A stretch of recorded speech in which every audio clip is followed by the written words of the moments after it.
Hi, everybody. Welcome to Tri-City Speedway. We're in Auburn, Michigan, and we got a raucous crowd ready for some great short track racing with the American Speed Association. Beautiful night for racing here. About 75 degrees, a little bit of wind blowing, and about the only thing that's really going to do is mess up Trado and my hair a little bit more than it will do anything for the race cars. Hi, everybody. How you doing? Ralph Sheen along with Jim Trado. We're ready to go racing. And if you've never had a chance to see the American Speed Association here on TNN, well, you missed some great short track sanctioning racing. This is the premier sanctioning body for short track racing in this country, Jim. And 2 nights of racing back-to-back, live on TNN here tonight at Tri-City. And then tomorrow night, about 2 hours down the road, will be at Grand Rapids Berlin Raceway. See that one live tomorrow night on Fox Sports Network. Great weekend. And again, we're coming back to the heart of ASA. Mike Eddy's shop, 7-time champ, is only about 10 miles away. And Bob Seneker is not too far away as well. Those guys have dominated Michigan ovals in ASA history. In 30 years, however, they've only been to this racetrack 6 different times. Now, as we said, if you haven't had a chance to see this series, we've got a couple of terms we want to introduce you to. Some of these you might recognize from other divisions, but there are 3 terms you'll hear a lot with the AC Delco Challenge Series. The first one is route. Now, when you route a driver by, watch Kevin Sawinski on the inside of the number 1 car as he moves past Steve Holthausen's number 5. He uses the car to physically move Holthausen up a lane so that he can complete the pass. Another term we'll be using tonight and throughout the AC Delco Challenge Series season coverage is donut. Right now we see the cars of Ted Smonstead and Brad Loney very close together. They actually make contact, and from that contact you see the number 33 on Loney's car has 2 black circles or 2 black donuts on the side of his Pontiac. The other one we use a lot is something we call PBR, percentage of bodywork remaining. Take a look at Bill Baird's number 26 on the bottom, 100% PBR remaining there. Dennis Lampman on the outside, the number 9, well, he's missing the entire front end of the car. He's got about 50% PBR, and that can really affect how the car handles throughout the race. So the amount of PBR you've got remaining can be very critical as we work our way through. And the way this racetrack is here at Tri-City, PBR is something we're going to be talking a lot about tonight. Well, there is a 3rd member to our broadcasting crew here with TNN. His name is Dave Burns, and he is down at the head of the grid. Thanks, Ralph. Bob Seneker just missed his 2nd pole of the 1997 season, and tonight he will be the only other driver in the field besides Mike Eddy who has won here at Tri-City. It's a very tricky racetrack. Gary St.Amant is the pole sitter tonight, 2nd time in a row, and the 3rd time in 1997. However, Gary is still looking for his first win in this season. Now, the last time we talked to Pat Bordeaux, Pat was in a hospital bed in Saginaw, Michigan, recovering from stomach cancer surgery. They removed a whole lot of his stomach, and Pat had to get on the chemotherapy wagon and try to get back to a recovery level to where he could go racing. Wasn't sure if he could do it. Let's check in with him and find out how he's feeling right now, Pat. What percentage are you now, and are you ready to go racing? Well, I'm probably about 75% of what I could be, but I tell you, sitting up here, I'm at the top of the world. How hard will this be physically on you as far as the Tri-City Motor Speedway goes and on the rest of the competitors tonight? It's going to be hard on everybody, and I lost about 35 pounds, gained about 15 back, but we did put power steering in our car, which we never run before, so that's going to help me out a lot. And Pat says most of the upper body was where he lost the weight there, so that power steering is going to be a big factor. Also, the crew chief tonight for Pat is Dan Crawford. Now, Dan had a lot of successful years with Bob Seneker, so Pat looks to be fast here tonight. All right, Dave, thank you very much. Pat Bordeaux's got to go back in for more chemotherapy on Monday right after this weekend, so he's done fighting that battle. It's his home track, and it certainly is a great lift for Pat Bordeaux, former track champ here. One other car to take note of, how about this one here, the 88 car? 7-time national champion with the American Speed Association. That's Mike Eddy's car. He is starting 4th here tonight. That's a great start for him, which is an unbelievable thing to say. His season best this season had been 19th to this point. He's a dominant driver in the series, all-time lap leader, all-time championship leader. He has certainly got to have his hopes up tonight at his home track. The other one to take note of, right behind him, starting 5th, the number 1 car, Kevin Sawinski. Normally, Jim, we would say that starting 5th is a great place, but when you're Kevin Sawinski, that's kind of a bad spot. This is the 5th race of the season. This is the first time he's not on the front row. He scored the pole the first race. He's been 2nd. Obviously, you're better in every ASA race yet this season. Kevin Sawinski is also on top of the point standings with the AC Delco Challenge Series over Dave Sensible. He'll be racing at his home track tomorrow night. Scott Hansen driving for Kenny Schrader sits in 3rd, and Gary St. Amant, who's been so close to winning races this year. Mike Miller won the season opener. He had some trouble. Gary Gary and Scott and Dave have all been very consistent. Sawinski topping the points because of his runs at the point and the qualifying points that come along with ASA. Making our way back through the point standings, another one of Michigan's best. Harold Fair sits 10th in the points, but he'll be starting deep in the field here tonight. Well, that's a quick look at the point standings, and we've pretty much taken care of all the business. About the only thing we've got left to do is turn the motors over. So let's go back downstairs to Dave Burns to do that for us.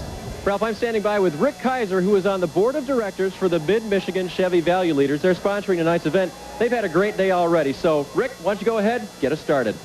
On behalf of the Mid-Michigan Chevy Value Leaders, gentlemen, start your engines.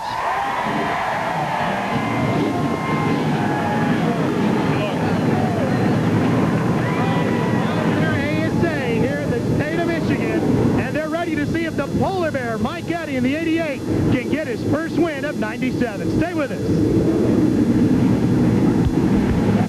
Now they're letting the fireworks go here at Tri-City Speedway in Auburn, Michigan. The Mid-Michigan Chevy Value Leaders 300. Beautiful night for stock car racing here with the American Speed Association. If you've never had a chance to see these guys, boy, I'm telling you, you're in store for some great short track racing here tonight. Let's show you the grid for tonight's race. Up front, Gary St.Amant, that wins machine, has been looking like a winner every time out, wondering when he'll get it. Bob Seneker is just 2 victories away from matching his car number. He's got 82 right now. Very close in qualifying. We mentioned Pat Bordeaux coming off of stomach cancer surgery, and Mike Eddy at his home track. He was the favorite to win the pole. He'll start 4th tonight. Kevin Sawinski, as we said, first time this year. He hasn't been on the front row. He'll start on the inside of row number 3 in the 5th position. And young Joe Knott got his first victory last year in the number 48 Ford. Scott Hansen on the inside of row number 4 comes in 3rd in the points, and Ted Smokestad 8th in the points coming in, looking for a strong run tonight.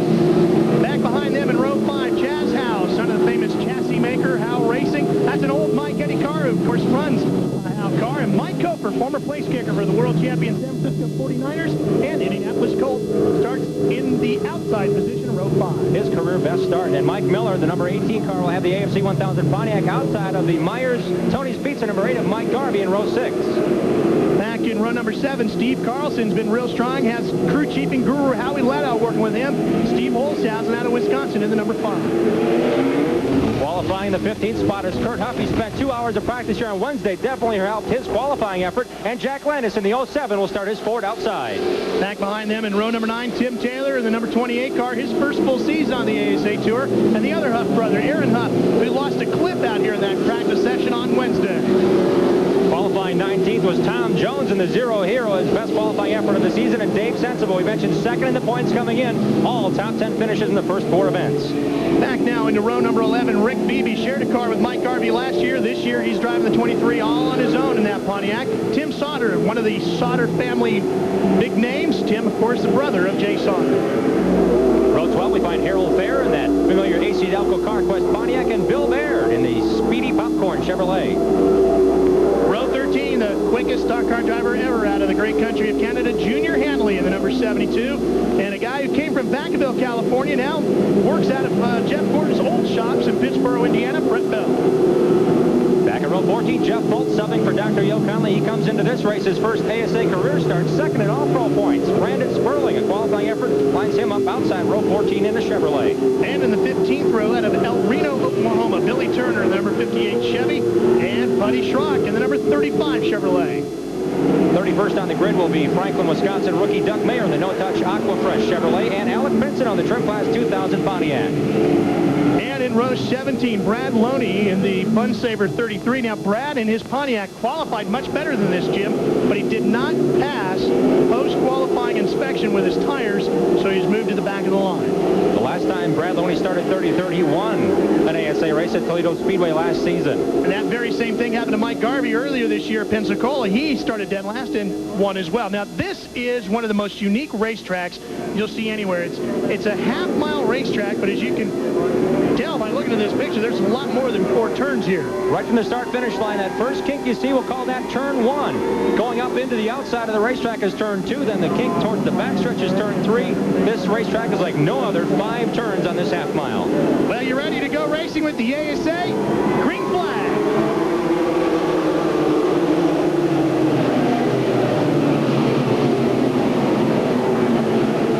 Everybody gets through 1 and 2, and Gary St.Amant leads them down into turns 4 and 5.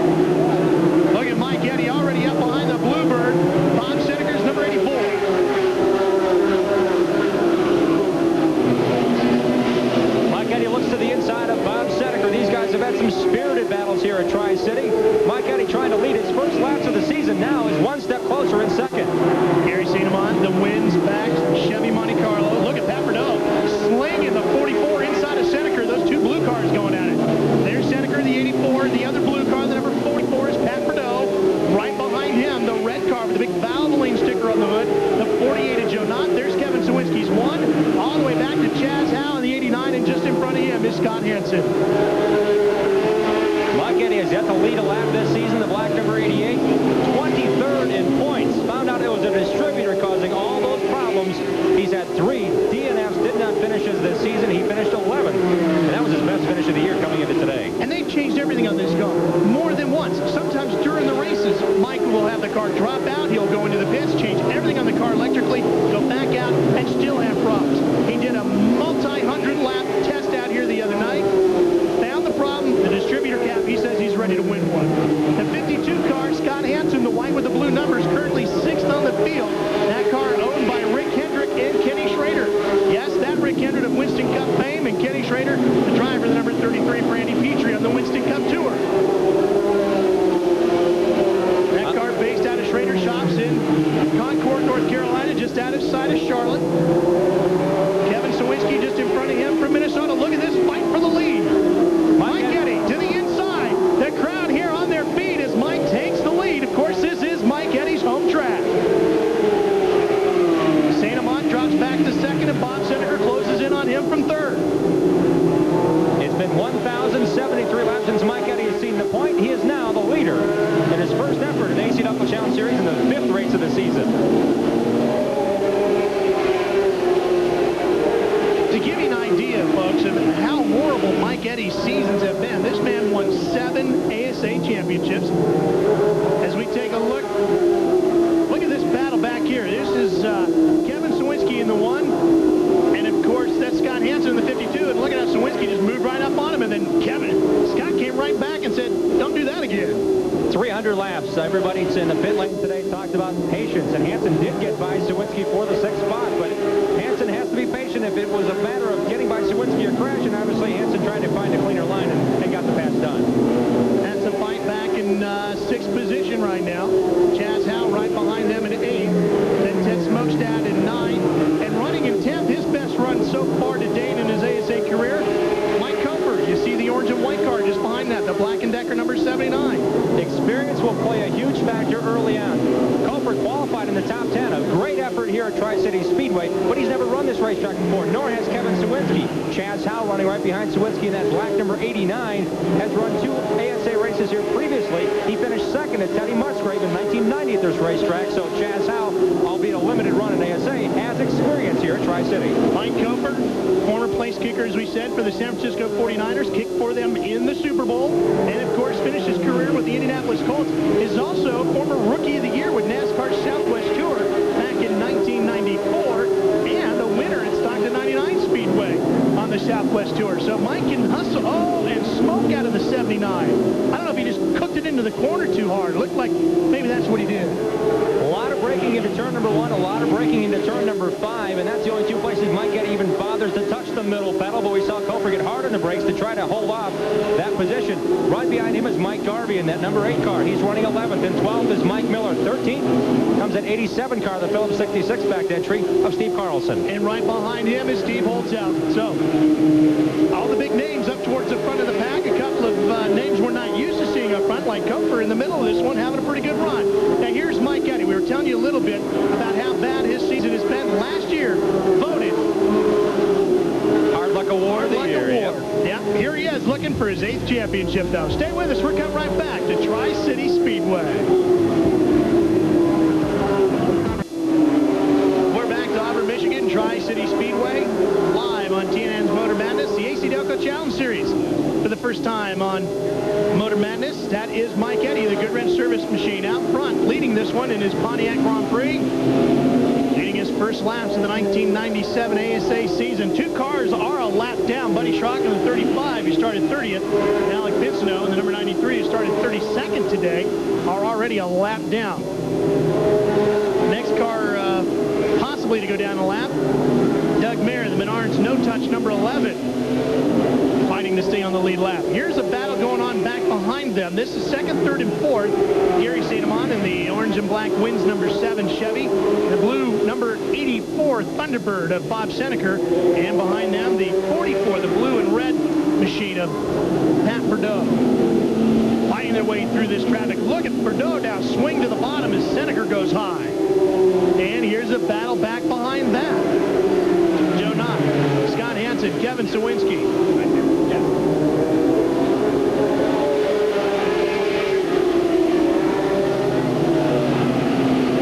Great story on Pat Bordeaux here, the blue 44. Bordeaux trucking. His dad has been coming to this racetrack since the early 60s. The track was paved in 1962. It was a quarter mile. They expanded it to a half mile here, but there's certainly a strong history and tradition here for Bordeaux racing. And Pat Bordeaux coming back from what he's had since the beginning of January is certainly miraculous. Jim, we got a yellow flag. We've got one car, looks like the Taylor machine, over in between turns 2 and 3. Tim Taylor, the number 28, his first full season on the ASA Tour. EMAS Ambulance Service number 28, coming out of Indianapolis. He's a modified driver. He won a race at Anderson Speedway, where the AC Duckle Challenge Series will be touring in August. Got some fluids leaking out of the back of the car. The I-Car Modified Champion of 1996. Also Rookie of the Year last year. So very impressive run in open wheel modified competition. First time in a stock car this season. Jerry Miller at the controls, longtime employee with Ray Skillman's effort, is heading up this rookie's run at the Pat Shar Memorial Rookie of the Year $50,000 payday at the end of the season for the, of course, the champion. Well, we'll take advantage of that to step away, take care of some business. Stay with us. We're coming right back to Tri-City Speedway in Auburn, Michigan with more of the AC Duckle Challenge Series. Welcome back to Auburn, Michigan. We've just gone back to green flag racing. Mike Eddy out front. Now the 35 car of Buddy Schrock has dropped out of competition. Let's check in with Dave Burns for more on that. Yeah, Ralph, this brand new Big A Auto Parts car, Buddy Schrock's, beautifully painted red and blue. It's out early with motor problems. Buddy said it wasn't even worth continuing here. A lot of guys out there are just taking their time. Brett Bell was pedaling backwards, but the report from his pits is we're fine. Brett just wants to get some laps in here. Be patient. It's a long race. There's Buddy's car. He'll load up, head to Grand Rapids, where they'll be racing tomorrow night from Berlin. Tough weekend, and this weekend could really do a lot to the point standings, Jim. Certainly can. Only 27 points separate Kevin Sawinski from Dave Sensiva, and in the standings, looking farther back in the top 10, Jack Landis just 9 points better than Harold Fair, so Landis in 8th, Tim Sauter 9th, and Harold Fair locked in a tight battle there. 175 points to the winner of a race, 5 points for leading a lap, 5 points for the most laps led, and there's also grid and appearance points, so maximum of 200. Look at this fight going on for 10th position. Mike Garvey, the white number 8, pulling away. He'll take the spot. Mike Miller, the 18, coming with him.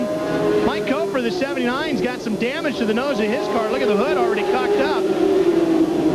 And, of course, the 87 car, Steve Carlson getting by. And now Steve Holzhausen has Cofer in the gun sights.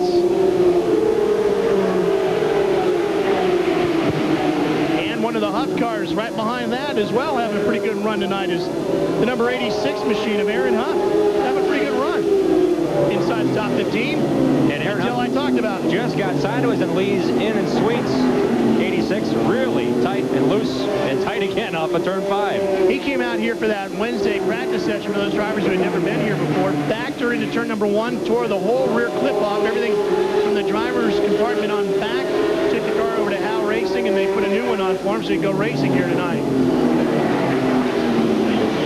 Right ahead of him is that driver, just 31 points out of the rookie lead. Steve Carlson comes in with a 31-point bulge over the 55 of Tim Sauter, the Nacita, Wisconsin second-generation driver. Dave, what can you tell us about the 86 car? The interesting thing about that, guys, is that is a Port City car. They didn't have Port City nearby, so they decided to run over the house. And Mike Cofer now into the wall.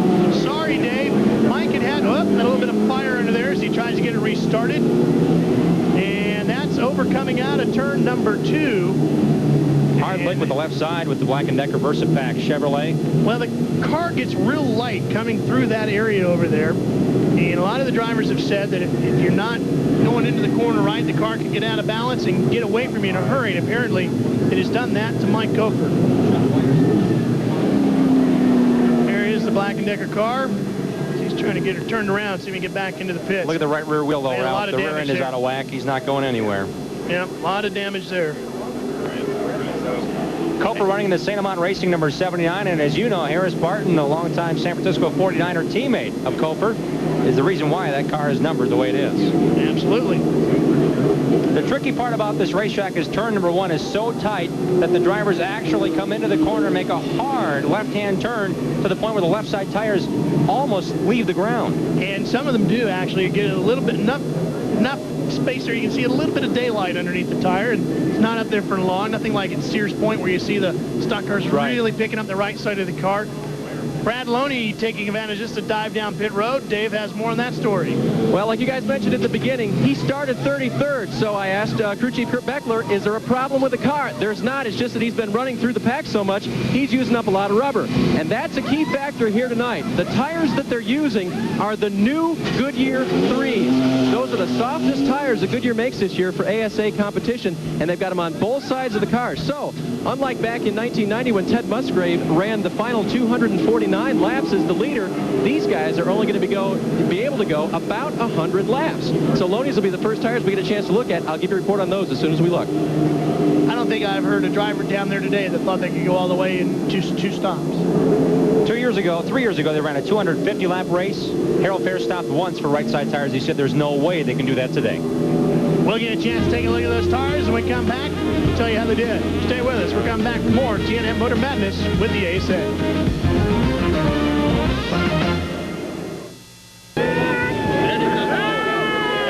Their ASA racing here in Michigan. A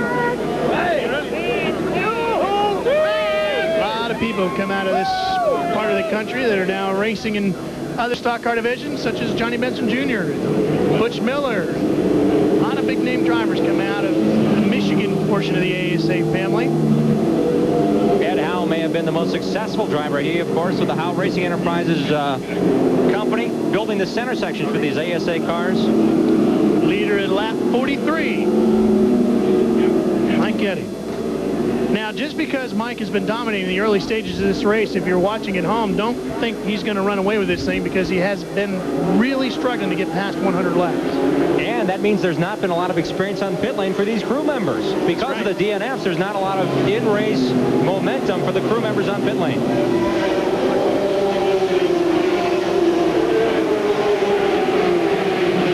Off the pace, he's coming down pit lane. Kurt Huff is also a bit slower. So bad break for Knott. There is Joe Knott with Valvoline Raby Ford. Chris Bradley will go to look underneath the car. They're going to look on the right side of the car. Chris running around the backside, taking a look up by the driver's compartment. Chris, of course, crew chief Johnny Benson to his championship year with the ASA. Joe Knott was running 6th on the racetrack. Now he's out at least 1 lap down. Mike Eddy back out front, the black number 88, Good Riddance Service Pontiac. They call him the Polar Bear, Mike Eddy. He's home not far from this racetrack. He said, Mike, how many championships did you win here? Oh, too many. Too many to count. Pepperdill only won 2. He had no problem remembering that. Harold Fair said he ran here 25 years ago with a big 427 Ford. He doesn't recall what they call the division then, but he's been racing here. Oh, we stack him up big, Jim. Coming out of the 5th turn, the Maisto machine, the Adirondack Speedway machine of Jack Landis gets himself righted. Noah Yoder's number 07. It happens that quick.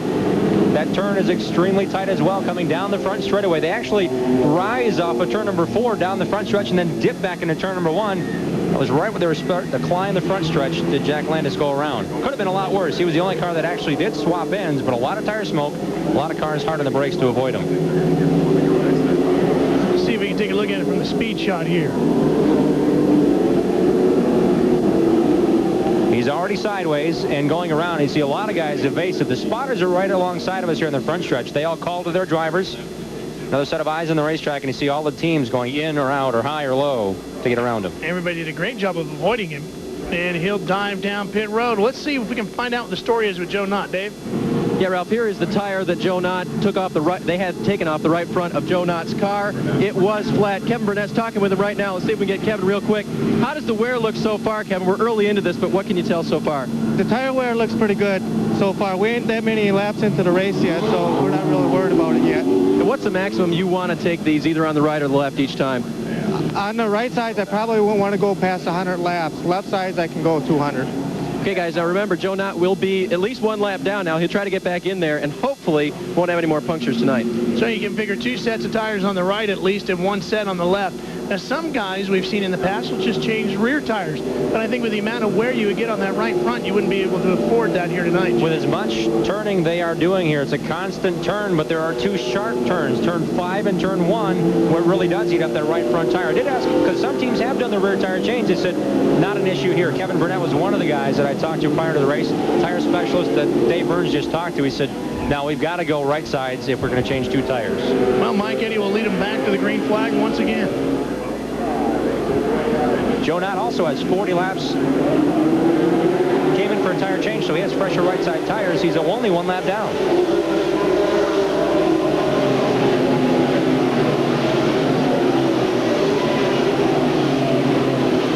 Squeezing their way through that tight turn 2 area.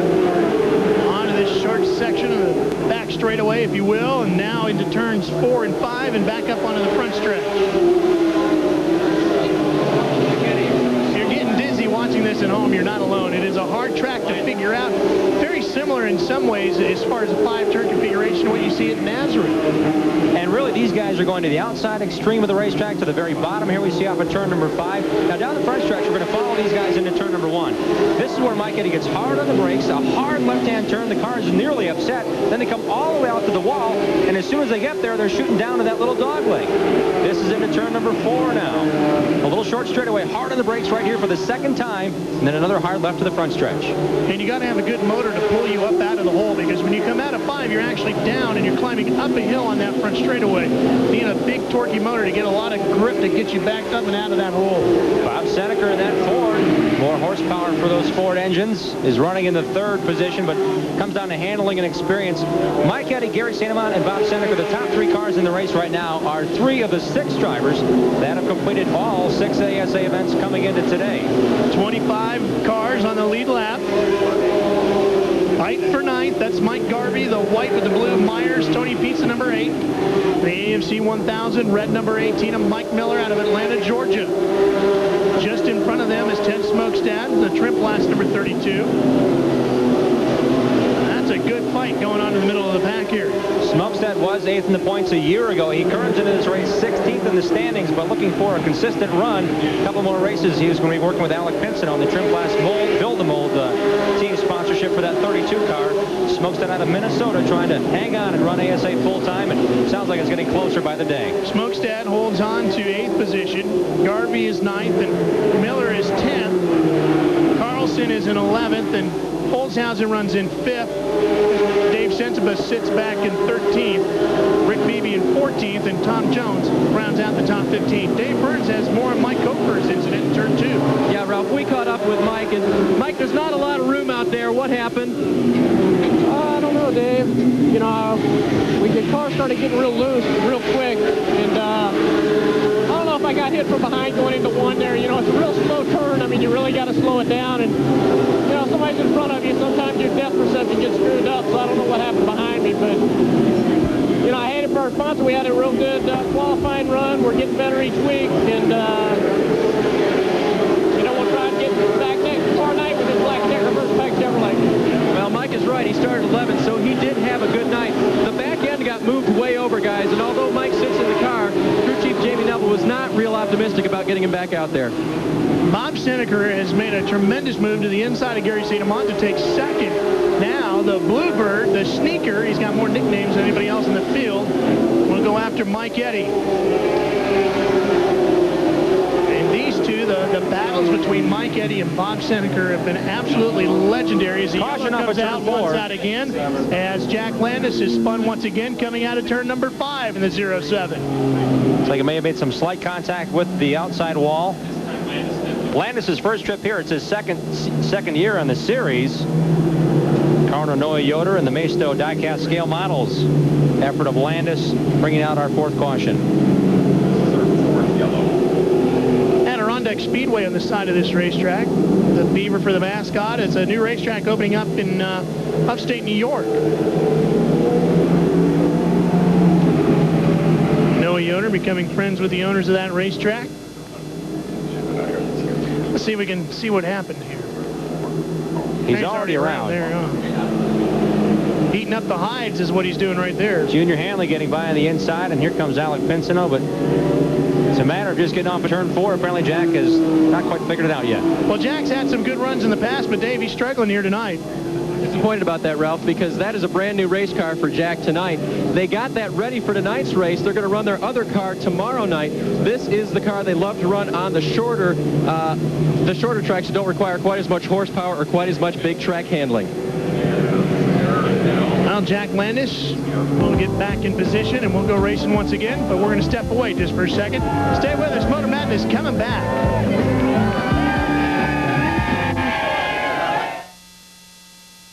71 laps completed of the 300 scheduled here at Tri-City Speedway, the Mid-Michigan Chevy Value Leaders 300 with the American Speed Association's AC Delco Challenge Series. You're looking at the fight for the lead between two of Michigan's best, Mike Eddy and Bob Seneker, the top two cars. Mike in the black 88, Bob in the blues 84. Third place belongs to Gary St.Amant in that orange and black number 7. Pat Prideaux sits right behind them in the blue 44. Now, we do have some radios wired into the cockpits of some of these cars, and we'll be able to let you hear what the drivers and crew chiefs are saying throughout the race. Mike is carrying one for us in his Goodwrench Service Pontiac number 88. Gary St.Amant has one in his Wins number 7. And we've got one with Scott Hansen back in the 52 tonight as well. Not a whole lot of traffic on that radio right now. The crew chief's pretty much letting their drivers just concentrate on what they're doing. Boy, look at Seneker tuck up behind Mike Eddy there. If anyone knows how to pass here, it's Mike Eddy first and Bob Seneker a very close second when it comes to running the racing line to pass someone. And they do it so quickly here. In 1994, the Tuffy Mufflers 250, Mike Eddy had him lapped and waxed them big time. One of his 4 wins, Tuffy Muffler 250. Tuffy Muffler 250. Did you get a shirt that day? No, I didn't. But Mike Eddy has led each and every one of the 6 races run here for 602 laps. That's how dominant he is here. Including the Tuffy Muffler 250. Bob Seneker used to run here every Thursday night, way back when. He said, I said, well, how did you do? Did you ever win the championship or anything when you were running that? He goes, it was so long ago, he said they didn't even keep track championships back then. I stand corrected. It's 802 laps that Mr. Eddy has led the point here in ASA. This is a fight for 8th. Chaz Howe, that purple number 89 with the silver numerals, and the white and blue number 8, Tony's Pizza. Myers back number 8 of Mike Garvey. And right behind him in 10th is Mike Miller, that red number 18, the AFC 1000. Now, these American Speed Association cars were purpose-built in 1992 and really changed the whole focus of the series to go nationwide, attract national television on TNN and other networks. And Chaz Howe in this number 89 is actually driving for the first time in the new design ASA car. He's run ASA previously. This car is the one that Mike Eddy won with right here in that Tuffy Mufflers 250 in 1994. And what a fight we've got on our hands here with Chaz in that 89 trying to hold off Mike Garvey, who's won a couple of championships in All-Pro. And he had an extremely quick run at I-70 Speedway, where ASA will visit twice this season, just a couple of weeks ago in an All-Pro special. Awesome on the high banks, first time here. Look at him work the racing line. And he's going to get the spot away from Chaz Howe as he moves to the inside. Completes the pass. Chaz will slip back and maybe into the clutches of Mike Miller. Now watch Mike Garvey come off of turn number 5. He's not way up against the wall like these other guys are. Mike Garvey has practiced the very inside line. He was as fast as everyone else in practice, but you notice his car is not being, he doesn't let it go all the way to the wall. He wants to keep it tight to the inside because he knows off of 2 and off of 5 is where the passing will be done. Whoa! You know, you've got some problems in the 5th turn as you hear all the spotters yelling yellow, yellow, yellow. And got some cars, it looks like Harold Fair and I believe that's Bill Baird and Junior Hanley all involved over there. That's over in the turn 4 area. Matt Bordeaux, unfortunately, has a flat right rear. He got punted in the rear as we saw Steve Carlson. And looks like these boys are all going to pin. What do we want to do here, guys? How wore out that right rear is. Still turning some real good laps. Can we go for it? You hear him trying to decide whether or not they want to pit. Let's make the call. That's Gary St.Amant you're listening to. Stay out. Well, they're working lap 86. Stay out. And they've decided to stay out. And there's Gary sitting right there. Come on, Eddie and Seneca, we're coming in if you're ready for me. Stay out. Stay out. stay out. Now, this is very interesting because Gary wanted to pit at Jefferson, Georgia, came down, and the pit crew was not ready for him, and it cost Gary the race. He was by far the most dominant car on the track that day. Here he's decided to stay out, and Seneca and Eddie, Jim, have come in. This could be a turning point in the race for these guys. Track position is a very critical factor to bring into the overall picture here, but as those other guys come down pit lane, he'll stay out. He'll go 100, 110 laps on those tires. Here's the action at Pat Perdeaux's pit. Dave Burns there. Obviously, the right rear down. They've got that replaced. They've got some rear end damage on the car, but otherwise it looks okay. They're going to have to come back in and take another look at it, though. They'll send Pat out and send him back in. Now, Mike Eddy already back out on the racetrack. On that right rear. Let's take a look at the replay, see if we can figure out what happened here in the crash. That's Chaz Howe in the 89, Steve Carlson in the 87. The crash has already happened. That's why Carlson's on the brakes. Mike Miller slowed up ahead of them in the red 18. And you can see Dave Sensiba in the red 6 got hit from behind by the 23 car. Oh, that's what started. It was a chain reaction. Those guys checked up front and then just chain reaction all the way back through. Those guys got caught in the mess. Well, we'll take advantage to step away while they clean everybody up and complete their pit stops here in Michigan. Stay with us, won't you?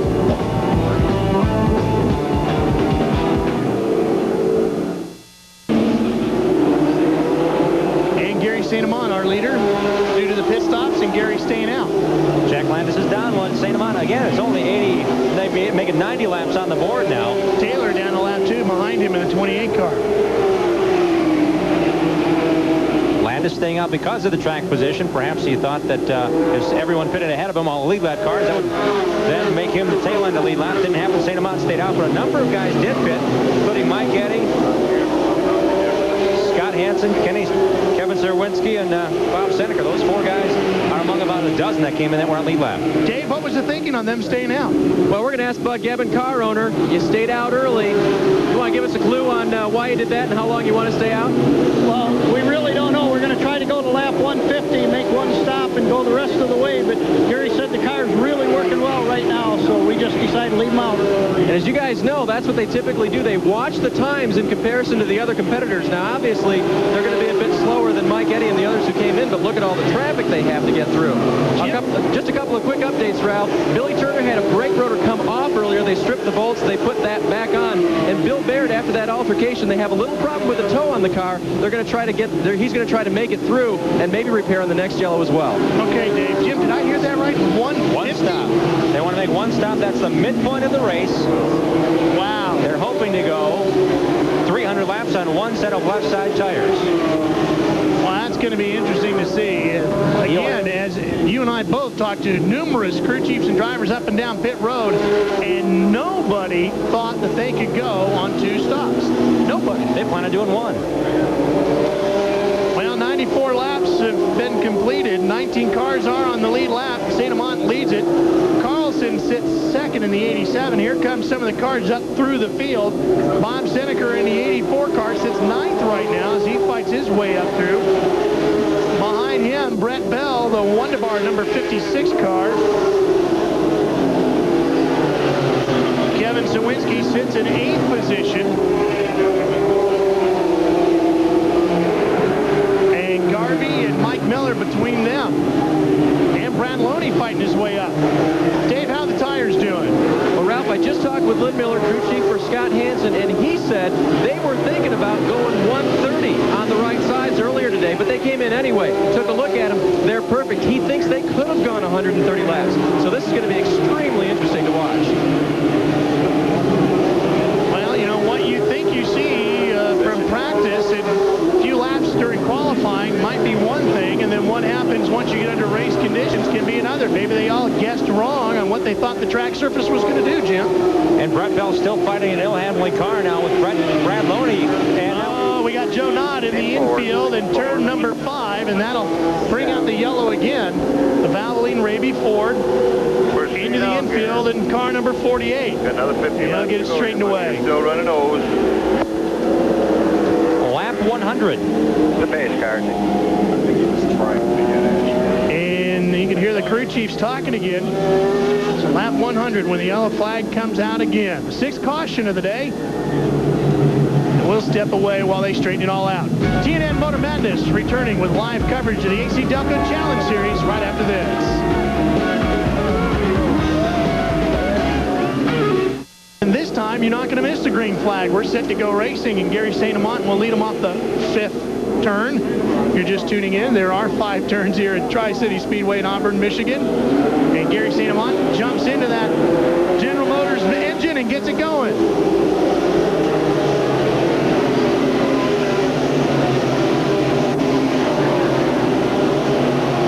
Everybody gets through turns 1, 2, 3, 4, and eventually 5.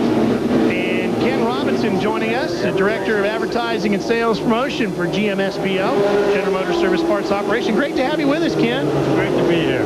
Now, your job, of course, is to look after the AC Delco Challenge Series for General Motors Service Parts Operation. And this has been a relationship between your organization and the ASA Series that's really blossomed over the last few years. It really has. It allows us to extend the brand of AC Delco to relationship marketing, an opportunity for us to visibly display our brand in front of millions of viewers nationwide. Yeah, it has to help you also on the local level. At a racetrack, you can bring in a lot of other dealer groups and a lot of clients and customers that can really benefit from not only seeing the race series, but also benefit your dealerships and other customers. Exactly. Take today's race. We had a lot of Chevy dealers involved in it. We had a parade lap with the Monte Carlo. A great opportunity to the fans to see our products, our services, and again, to extend the brands of General Motors, AC Delco. And not a bad year for you, too. General Motors really doing a great job in the manufacturer's battle. Pontiac on top of the manufacturer's battle, and Chevy right behind him, sitting there in second, tied with Ford. So pretty good year for you guys on the tour as well. It sure is, and particularly with that Grand Prix, it's a good looker and high demand from a consumer standpoint as well. Now, Ken, I also understand you've had a few laps in the grandstands here. You and your wife, Marilyn, are from this area. Yes, we are. We grew up about 5 miles from here. I've been at this track many, many times, many years ago, and it's great to be back. Well, another one of your drivers in that blue Pontiac, they're having a pretty good job. Brad Loney running up inside the top 5. Ken, thanks very much for stopping by. Enjoy the races tonight. Thank you very much. Ken Robinson, in charge of things for General Motors and the service parts operation, looking over the great AC Delco Challenge Series. And Brad Loney going after Carlson. Loney started in the 33rd position. He's now chasing him down for 4th. Make that 3rd. Carlson in that 87, the clean burn number 87. That's the car that Tony Raines drove to the championship last year with wrench guru Howie Letta out turning those wrenches for him. Carlson trying to do something that nobody else has ever done before. Not only looking to win the Pat Shower Rookie of the Year award, but also looking to win the championship in the same year, and that's never been done before in this series. Speaking of rookies, Tim Sauter just got off the pace of the 55 car. He's coming down pit lane. He was 31 points behind the Pat Shower Memorial Rookie of the Race leader, Rookie of the Year leader, Steve Carlson. That will enhance his point lead greatly in the race within a race to the rookie title. That award pays $50,000 to win, too, so that's a highly coveted one. Loney to the inside, gets past Carlson. What a beautiful pass. Now he goes after Canada's best with fenders on. That's Junior Hanley in the 72, the Kendall Oil car. Hanley involved in an earlier altercation is 1 lap down, so now it appears Loney is in the 2nd position as they have cycled through the pit stops. Landis in front of him as well. Of course, those cars, as Jim pointed out, not on the lead lap, but you got to get through them anyway. See if he can break through, get some clean air, and then go after Gary St.Amant, who's way out in front. St.Amant has about a quarter of a lap lead on the field right now. Loney to the inside, trying to get around Hanley. Junior, he'll give you some room, but not a ton of room. And here comes Mike Eddy up through the field. That good wrench service Pontiac is really charging tonight. And Jim, for about the first time all season, Mike has gone past the 100 lap mark. He is working lap 115 right now. Howard Thomas, of course, is a crew chief on that black 88. Dave Burns is with him. Hey, man, you've got basically 4 fresh. What about that strategy? Looks pretty good right now. Yeah, the car's working excellent. The tire wear is a lot better than we thought it would be. So it's looking pretty good right now. Now, we've heard people say that. How long do you think you can go now on a set of brights? We should be able to run at least 100 laps. I'm guessing that perhaps the next stop we'll put just rears on. Okay, and then just that last stop for you, or one more after that, perhaps? Well, we'll have to wait and see. That's all I can tell you right now. That's as many cars as we're going to see, guys. Well, Mike Eddy now has second place, Dave, as he got around Brad Loney. And Dave, we talked about the possibility of them changing just rear tires. We thought because of what they had said earlier that would be out the window, but now because of apparently the tire wear being better than they expected, Howard Thomas saying maybe that's a possibility. There was a 2-hour practice session earlier this afternoon under the bright sunshine, which put down a lot of rubber on this racetrack, so that even helps the adhesion. Ooh, look at the right front of Mike Eddy's car. If we get another shot of that, it is glowing red in that brake caliper area, so when he does hit the brakes only twice per lap, he really gets on them. Loney, the Button Saver number 33, running in third. Remember, he started dead last after having tires failing post-qualifying inspection. There's that brake rotor. You see it glowing hot on Mike Eddy's number 88. Look at it on the inside. Dave, you got some more on that? Remember, guys, Mike Eddy had to change brakes for the first time in 10 years. I'm talking about changing brands. At Kentley, the first race of the year, he melted the whole system on the rear end. So he's trying something new for the first time in 1997. He thinks he's got it corrected, but with the abuse they're getting tonight, this will be the true test.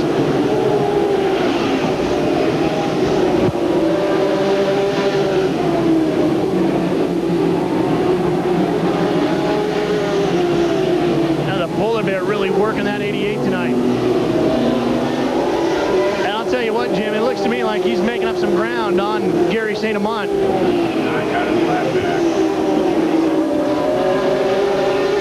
And we'll be able to get a chance to get an interval between Gary St.Amant and Mike Eddy. There's Gary in the number 7. Right ahead of him, the 48 car of Joe Knott did get his lap back, so he's now at the tail end of lead lap in that Raby Ford Alan Knott Toyota Thunderbird. And he's battling now with Alex Pinsino in front of him. There's Gary, and there's Mike, and I'll tell you what, he is making up a lot of ground. Blowing brake rotors or not, he is flying. Mike, who lives in Midland, Michigan, just up the road from this racetrack, has a go-kart track he built in his backyard that he practices on daily. Big, high-banked oval. Likes to get out there and sling it around. When he doesn't go out hunting, big game hunter. Big. His son Matt is getting very involved. 15 years of age, getting extremely busy in the shop, and Dad Mike last year at the season closer said if we weren't racing, you know where I'd be. Oh, he got one spinning. That's Aaron Huff over between turns 2 and 3, and Ted Smokestad as everybody jumps on the brakes. 32 trim class build-a-mold car goes around as well. Doesn't look like anybody did a whole lot of damage, but they will bring out what I believe is our 7th caution of the night. We changed all 4 tires and the backs are good again. That was Mike Eddy you're listening to. Now, Gary is the leader, and I imagine he'll pit. He hasn't pitted yet, so he'll be the leader then. Howard Thomas is crew chief talking to the Polar Bear. So apparently when he had changed just 2 tires early on, he wasn't happy with how the car was handling. After they changed the left sides as well, he had 4 fresh tires on there. He was pleased with how the handling went back, sounds like. Came in under the 5th caution on lap 87, was the first car out of the pits. And on lap 101, he also ducked down pit lane under the 6th caution and beat out Dave Sensiba and Scott Hansen out pit lane. So he does have 4 fresher tires than Gary St.Amant. Here's Gary. Gary St.Amant's crew go to work on the right side. Those are the ones that mean the most here on a left-hand turning oval. Little problem with the right front, but they've got a little problem with the right rear as well. They're going to get him down and out of here. Not what they wanted. Pitting also, we thought, was going to be Joe Knott. Their team got all prepared for him. Joe is not coming to the pits yet. See Steve Carlson dove down pit road as well, the 87. We mentioned Joe Knott just got back on lead lap. That's lap 126 when Gary finally went down pit road, so they got close to 130 laps on those tires. But you can see the difference that fresh tires made.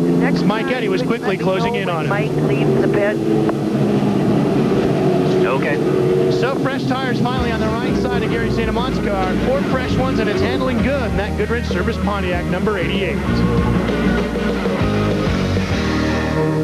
Back to Tri-City Speedway. That's Mike Eddy talking. We're going to try to talk to the driver of the Goodrich Service Pontiac. Mike Eddy, Ralph Shaheen from TNN. Can you hear me? Go ahead. Mike, you have more laps on this racetrack than any other driver out there. You're the best at telling what those tires are doing out there tonight. What do you think? Can you go all the way with what you got, or are you going to need some more? Oh, I'll be stopping again once, maybe twice, Ralph. All right, Mike, best of luck out to you tonight. Mike Eddy, driver of the Good Red Service Pontiac. Looks like he's going to have to come in one more time. Gary St.Amant gambling. He came down pit lane on lap 126. This is the 300-lap contest on this half mile. Mike leads it. Brad Loney in the 33 sits in second. Rick Beebe in the 23 rides in third.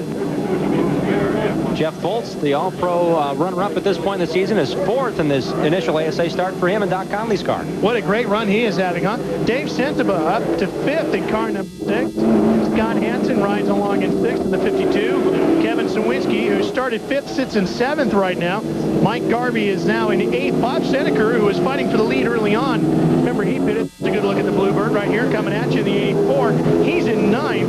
Mike Miller sits in 10th. The rest of the field filling in behind him, including Chaz Howe in the number 11. Gary St.Amant now will be in 12th position. 13th is Carlson. Brandon Sperling having a pretty good run in the 51 car. He sits in 14th, and the Zero Hero, Tom Jones, rides in 15th as Mike Eddy leads him back to the green.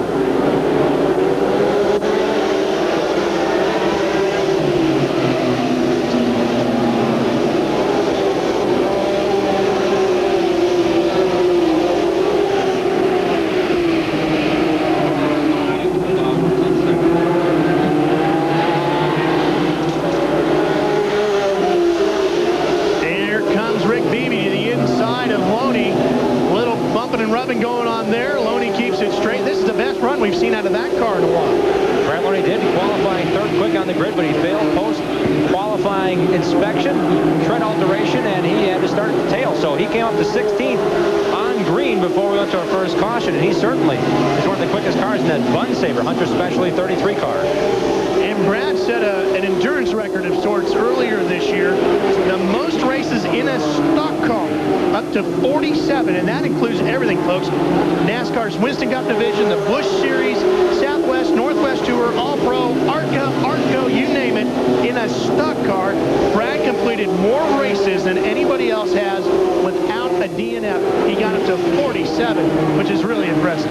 He beat Sam Martin's record by 1, and then unfortunately 13 laps from the finish, crashed out of last race in Jennerstown 3 weeks ago, and that ended the streak that he starts over with today. So it's like just like a hitting streak in baseball. A great run for that Bun Saber team, but they're going to start their streak here today at Tri-City Speedway in Auburn, Michigan, near Saginaw. And one of the youngest crews age-wise on the tour. And Kurt Beckler was a former Busch All-Star Rookie of the Year in a dirt late model touring series.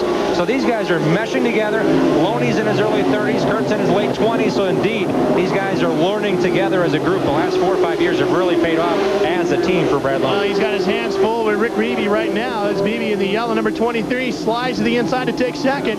And here comes that hot shot from the All-Pro Tour. He sits second in their points, and he's fighting for third right now on the inside, the white and red number 3. Jeff Foltz in this white number 3 car has watched a lot of ASA races. Used to have Glenn Allen Jr. and Glenn Allen Sr. in ASA competition. He's never been in the car here at Tri-City, but he certainly has watched the races here and at Berlin Raceway. Think some donuts are being shared in there? Yeah, you can see the developing stages of one on the inside of Foltz's car. And where there's one-on-one, chances are there's one on another as well. So Loney's probably getting a couple. Wonder if Doc Conley in Vienna, West Virginia, who was a vascular surgeon, normal driver, and car owner for this car, has a monitor, shall we say, in the surgery room, because you never know. You might want to keep tabs on his driver and bring the satellite dish into the operating room. Belting the backfire out of the Doc's number 3. Foltz having a great run. And more on the story of the car right behind him, Dave Sensiba, who runs in 5th. Dave? Yeah, Dave Sensiba, he's having a great run. You mentioned that, Ralph, and they have just changed right side tires. Now, I asked crew chief Pat Hauser what they want to do for the remainder of the race. They think they might be able to get with just changing the rear tires one more time, actually one time. And the reason for that is because this track you run so hard, lifting the left side up, the left front tire gets very little abuse, and that's the one they think could go 300 laps. Sensiba running the old car. Tomorrow night at Berlin, we get to see the new car. They wanted to go out and shake that car down earlier this week at Berlin over in Grand Rapids, Michigan. Did not get a chance to. They did not get an opportunity to get on the the track, so they decided to bring the old car, one they tried and true machine, here tonight. They'll wait and run the old car, or the new car, I should say, tomorrow night. This car has been reskinned and reworked, but it is the car that Glenn Allen Jr. competed with and finished third in national points in ASA in 1994 for car owner Leroy Troop. So these guys, whoa, contact there, Fultz. Shall we say that's a big-time route? That is a huge route. Remember, we introduced you to that term earlier tonight, a route when you actually use your car to physically move the driver next to you up a solid lane or a half a lane at least, so you can squeeze on by. Loney did a great save there as well. It was a solid contact and release if you're talking hunting terms, a catch and release if you're fishing, but Fultz is fishing to lead these laps here. Let's take a look at this route again. Now watch Fultz in the 3. He comes up, gets inside, you see the contact. Beautiful save by Loney. To Fultz' credit, he had him locked down. He did not expect Brad Loney to come down on that racetrack, and Loney did come down slightly. Fultz locked him up, made the contact, and continued on. Now when you see the flames belching out of the back of the car like that, if this is the first time you've seen ASA racing, nothing to worry about. No, just fuel loading up in the exhaust system itself, and it does backfire and belch through there. It doesn't backfire initially, but the fuel does leak down into the exhaust. They are running mufflers to limit these cars to 100 decibels, and sometimes that back pressure does cause some fuel to leak through into the exhaust system, and that's the short pop you see as they come through the corners. Hansen in the 52 is a track record holder here with the ASA, and right behind St.Amant, there he is. Kevin Sawinski, Mike Garvey, Bob Seneker, and Mike Miller all running right behind him. Great racing going on with these guys here tonight. Scott Hansen has finished no worse than 7th this season in this 52 car. He's getting a little help tonight and some more help tomorrow from the Johnny Benson Jr. fan club. Of course, Benson from Grand Rapids, Michigan, will be racing a short track late model special this Wednesday night at Berlin Raceway, but he certainly wanted to get behind his friend Ken Schrader. They do a lot of things together, including hosting a television show. He decided to put his fan club on the side of the 52 car that we'll see tomorrow night at Berlin on Fox Sports. JB loves the ASA, would like to do anything he can to help support the series, and that's why he's getting involved with the 52. Well, Scott Hansen still chasing that guy, as is the rest of the field. Mike Eddy out front here at his home racetrack. Polar Bear leading early.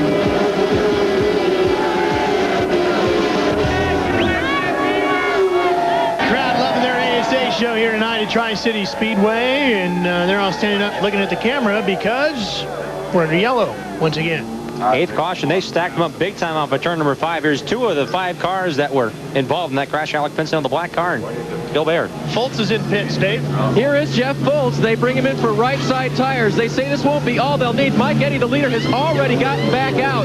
But Dick Gator, crew chief, says they're not talking to him too much other than be patient, because Jeff needs to be patient in ASA races because they're long. They've got the right side tires on. Little damage on the right front side there. It appears as if the hood is not connected up near the windshield. Working lap 161 right now of the scheduled 300. So we are just past the halfway point, and as you saw just as we came back under caution, the 8th or 7th? Yeah, 8th caution. It was Doug Mayer involved, Bill Baird, Steve Holtzhausen was involved, as was Joe Nada and Alec Pinson, we saw up against the wall.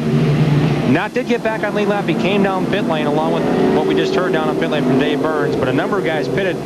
Jeff Fultz is back with Gary St.Amant, so he lost some positions in the pits on those yellow flag stops. Here's a look at the replay, what we have of the incident. There's the pileup.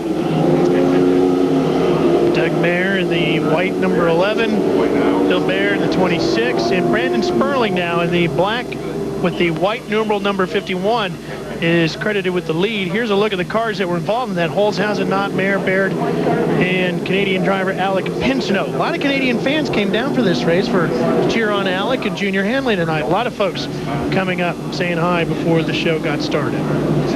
So Brandon Sperling, the second coming of Mark Martin to this series. He is our workout king now in this division.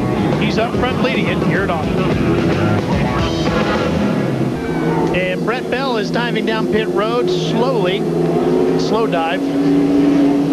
Unfortunately, he was the 9th reason for the caution. We'd just gone to green, and just before we came back on with you, and Brett was involved in an incident. Mike Miller got caught up in it as well. Took place over around turn 2 area. Into this tricky turn 1 here. We'll keep our eyes on that red 56 on the very outside of the red line oil rear panel. You can see there. Inside of him is Kevin Sawinski. just behind the 0 car here. So Sawinski to the inside. Bell didn't see him, and apparently Sawinski thought he had position, and they made some serious contact there. And Bell goes around, and then as the cars streaked to avoid, Mike Miller got rooted in the rear and lost a couple of positions right behind Bob Seneker here. They're going to work on the Wunderbar Ford. Brandon Sperling's been able to hold off Mike Eddy under this brief period of green flag racing. Brett Bell won the Copper World portion, stock car portion of the Copper World a couple years back. Rick Martindale, the owner of Wunderbar, has been a big supporter of Brett's.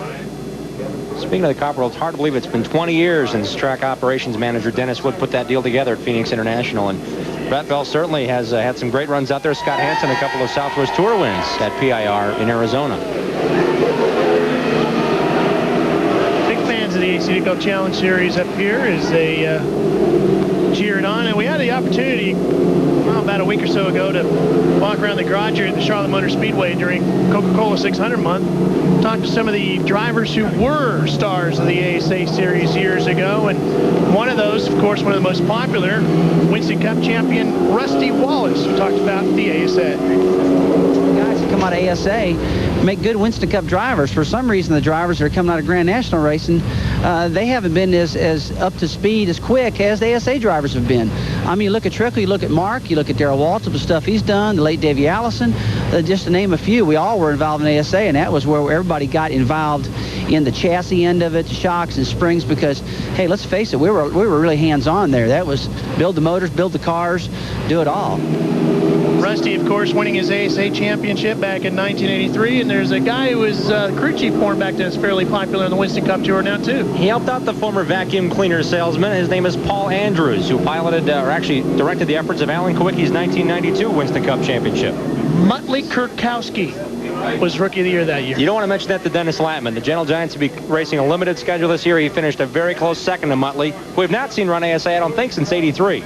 But Latman was oh so close to adding his name to that rookie winner list. 83 ASA champ, 89 Winston Cup champ, Rusty Wallace. Dave Burns. Ralph, Chaz Howe is out. The car was running hot, and they bent the right front end a little bit when they were out there. PBR is about 98% for Chaz Howe.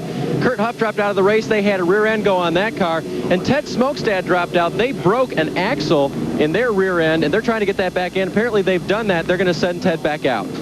You know, speaking of the percentage of bodywork remaining, that's one of the terms we talked about at the beginning of the show. This is a track where we expected to see a lot of guys with low PBR, a low percentage of body parts remaining on the car, but so far a lot of guys have dinged them up, dented them up, but not a lot of body parts left strewn around the racetrack. And as much as the drivers are on and off the gas, Bob Seneker apparently on the gas when somebody wasn't, and he got seriously underneath. That hood was pushed down, the front end pushed down, and his Thunderbird, we'll have to see how it affects it. You can see under the word Thunderbird, you see a little bit of white. That's the actual air box, where the air is inducted into the radiator area through that screen above the word Thunderbird. That's been pushed down. Now, if he happens to bottom out at any point, that air box may get damaged. It might accrue a lot of rubber because it's not protected by the screen on the very bottom. I want to ask him what so that may cause some overheating problems. Duct tape everywhere. Well, never mind. You're going to green. You're going to green. Bob currently running in 10th. Jack Landis and Harold Fair and Aaron Huff have all gotten back onto the lead lap, courtesy of that yellow. Let's see what Brandon Sperling can do here in the black and white number 51, if he can hold off Mike Eddy in the 88.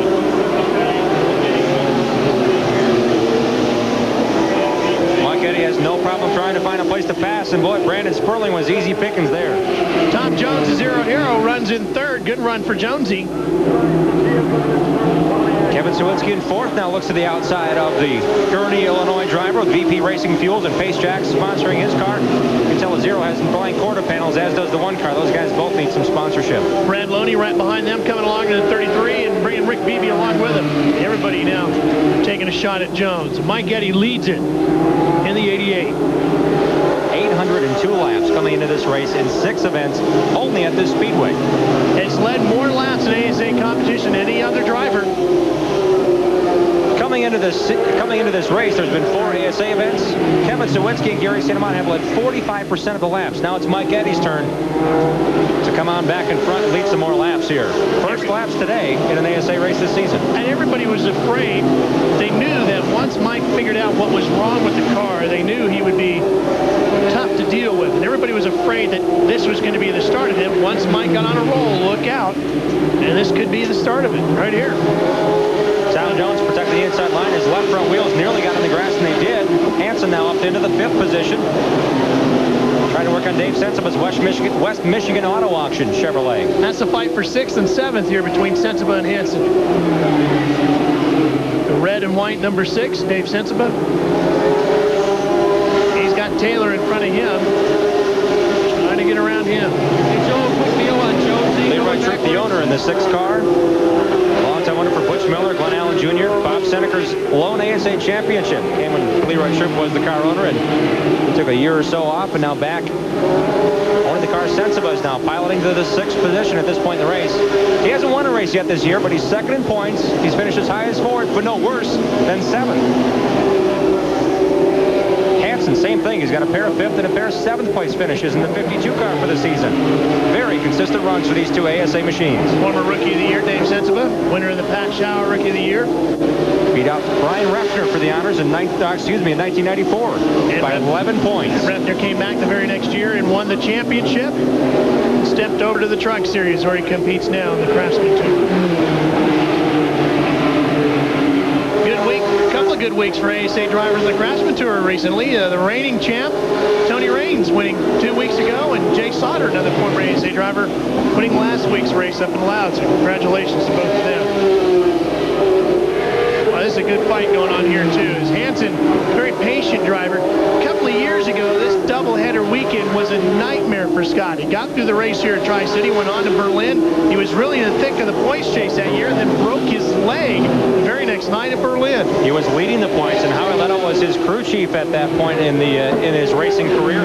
They had a serious shot at the car owner championship. They put John Cadman in the car in the road course at Mossport, and he won there, so they were seriously in the thick of it all. But as you mentioned, he spent some time in the TV booth instead of in the race car that year. Smoke coming out of the right rear of the 51 car. Brandon Sperling on the inside here as he's getting passed by a whole bunch of cars. I don't know if he's dented something up in there.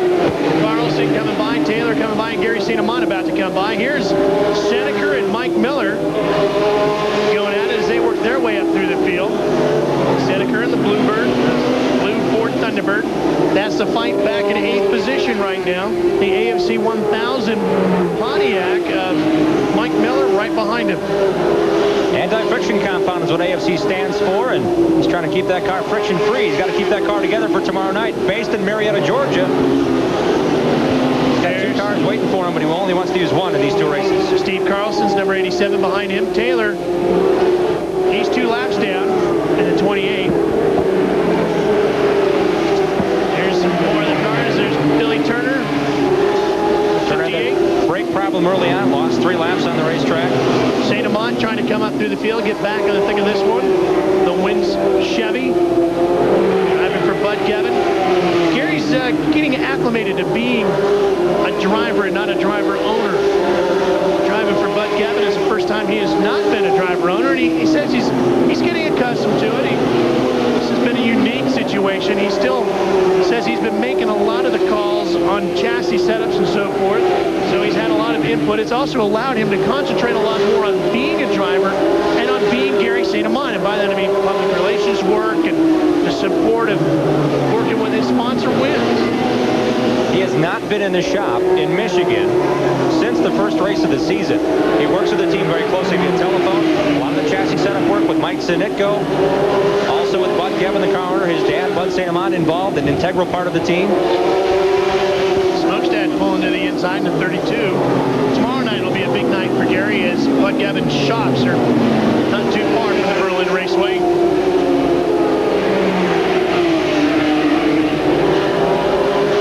Garvey in the 8 car sits in 7th. Seneker right behind him in the blue and yellow number 84.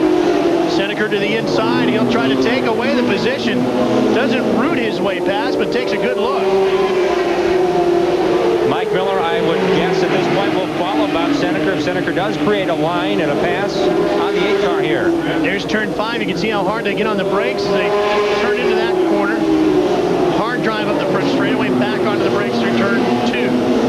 They're on the gas all the way through this backstretch dogleg. Into turn number 4 now. They coasted in, come up to the wall, hit the gas, now hit brakes real hard here, then make the turn and get back on the gas pedal. It's very different than a traditional oval here at Tri-City. Now Seneca taking a look maybe to the outside. That's going to open the door up for Mike Miller, tries to sneak to the bottom side. Bob sees him coming and slots back in. Bob said the hardest hit he ever had in racing was right there at that fence. There's a gate right there. He got into it. Chad's house father right there. And oh, and look at this. Miller gets to the inside of Seneca, takes the spot away. Bob slowing up a little bit. Looks like a problem there. Looks like he may have set up to pass Garvey on the outside and got stuck up top. Now Steve Carlson, that clean burn. Oh yeah, look at him trying to cut down hard on Gary St.Amant to keep Gary from getting by. St.Amant had the line and he's going to get the spot.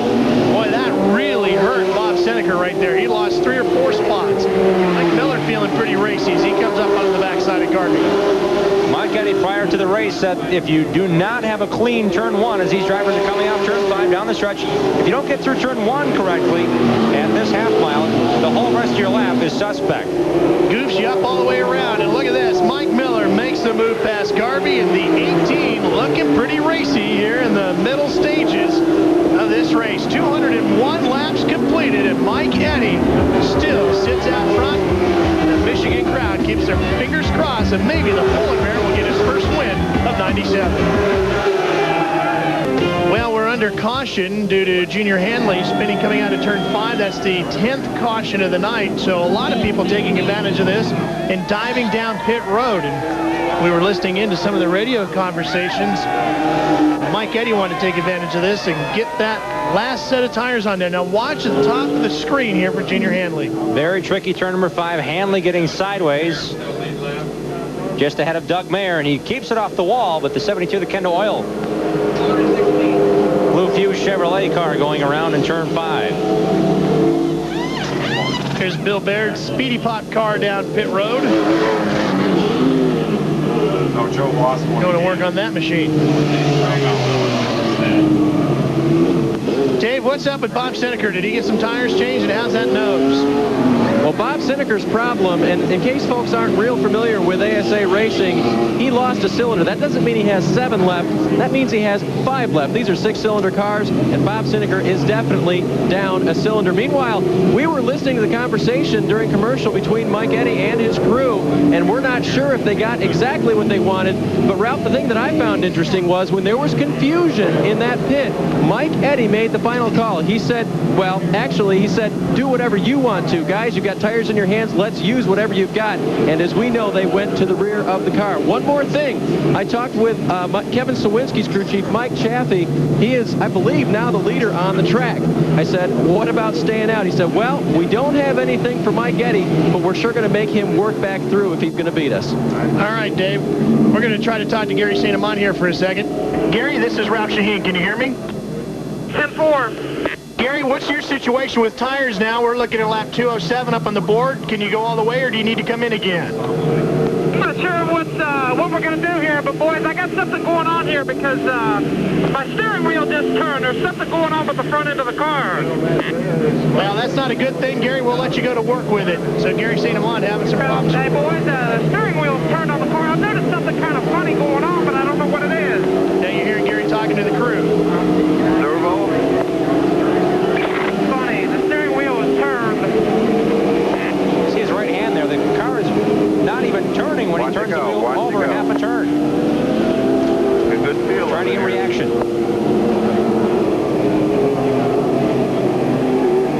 Well, this will make turns 1 and 2 real interesting for Gary St.Amant about half a lap. Could have been my imagination, I don't know.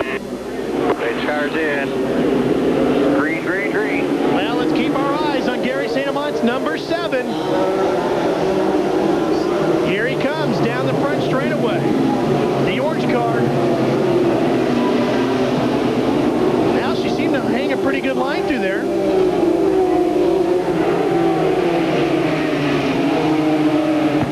So far, so good. Look at him. Look at him slowing up here as they come through turn 5. Gary Force to the outside. He's chasing Mike Eddy right now. They're averaging 95 miles per hour, so we don't really know at this point how hard he's working the wheel. St.Amant on the pole, the 98.5 mile per hour average lap, and they're getting about 95, 96 mile an hour average speeds at this half mile. Sawinski leads it. Sensiba second. Harold Fair has fought his way all the way up to third. Scott Hansen runs in fourth. Rick Beebe is fifth. Mike Eddy, you see him in the 88 car. He's in sixth. St.Amant is seventh. Carlson is eighth. Mike Garvey is ninth. Mike Miller is 10th. Seneker is 11th. Brad Loney is 12th after starting dead last. Brendan Sperling hangs on in 13th. And then the 3-car, that all-pro hotshot, Fultz is right up there in 14th. Then Aaron Huff, he's 15th in car 86, but he's a lap down. So 14 cars on the lead lap right now as we work lap 214. And look at Harold Fair. That AC Delco back, CarQuest number 81. What a great run. Well, he's still got PBR. He's got 100% PBR going, but it's pretty dinged up, isn't it? Great race for Harold Fair. Oh, we got a yellow, the 11th of the night. Mike Eddy. Mike Eddy. Spin the fence down there. Mike Eddy is around. I wonder what he's saying on the radio right now. Let's see. He's trying to get it in gear. And we've got him dialed in. Let's see if he says anything. Mike is a pretty quiet guy. Trying to get that car started. Oh, boy. This is not what this Michigan crowd here in Auburn wanted to see. The hometown guy having problems. Now he's got her going. Let's see if we can figure it out when we come back. We're back. Kevin Sawinski out front in the number 1 car, being chased by Dave Sensiba. Working lap 219 of the 300 here. Mike Eddy, who brought out that last caution. There you see him in the middle of the pack. Is now 18th on the racetrack. He is 1 lap down, but look at this, Jim. He's flying up through the field. Let's show you what happened to him and why we're under yellow. We're watching Harold Fair on the right and Junior Hanley on the left here.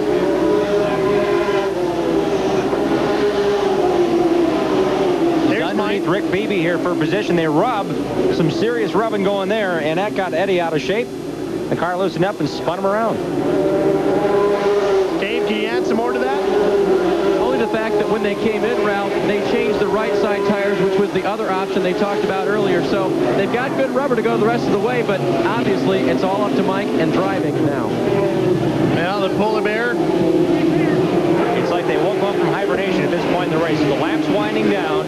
It's like poking a sharp stick in the polar bear saying, wake up, it's time to get going. And that bear is chasing down this field. And he's passing him on the outside, passing him on the inside. He will use every bit of this racetrack. You can see those brake rotors just glowing on the inside of the right front tire. Mike Eddy is charging, trying to make up ground here tonight. 1994, Scott Hansen followed Mike Eddy back through late in the race to follow him to the finish line. But he said, we went from 25th to the lead, and I didn't know what happened. I just followed Mike Eddy. I knew I was going to follow Mike Eddy. Whatever he did, I did. They went from 25th to second. So when Eddy is determined, as he is right now, with 75 circuits remaining, anything can still happen. He is 1 lap down, but we've seen him make up 2 laps under green in ASA competition in 1995. Look at those brake rotors just glowing hot. He is half a lap behind Kevin Sawinski, the current race leader at this point on the track physically. That's Tim Sauter in the 55. Landis. Both down at least 1 lap, as is Mike Eddy now in the GM Goodrich Service Pontiac. Look at that. It's blowing hot. Mike's going to get a bump. Look at that. To the inside. 3 wide here at Tri-City. You're not supposed to do that. Mike did it. He's a 7-time champ, and he's won more track championships here than anybody else. Steve Holtzhausen will be victim next. As Mike continues to work his way back up through the front. The leader, though, is Kevin Sawinski, the guy he's trying to catch. And there he is up front, car number 1, leading it here in the later stages at Tri-City Speedway.